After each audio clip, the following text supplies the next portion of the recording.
Magandang araw mga kababayan! Ako si Teacher Air at ngayong araw ay tatalakayin natin kung bakit nagkaroon ng alitan sa pagitan ng Pilipinas at China sa West Philippine Sea. Ang West Philippine Sea ay may malaking kahalagahan dahil sa yamang dagat, langis at natural gas na matatagpuan dito.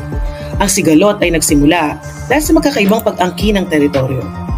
Noong 2012, nagkaroon ng tensyon sa pagitan ng Pilipinas at China sa Scarborough Shoal. Ang China ay nagdeklara ng 9-dash line na sumasaklaw sa halos buong South China Sea, kabilang na ang mga teritoryo na inaangkin ng Pilipinas.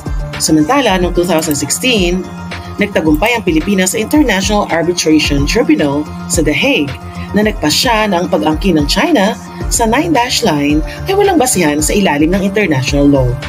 Ngunit patuloy na binabaliwala ng China ang desisyon na ito. Sa kasalukuyan, patuloy ang tensyon sa rehiyon. Ang mga barkong pangisda ng Pilipinas ay naharas ng Chinese vessels at ang militarisasyon ng mga isla at reef ay patuloy na lumalawak.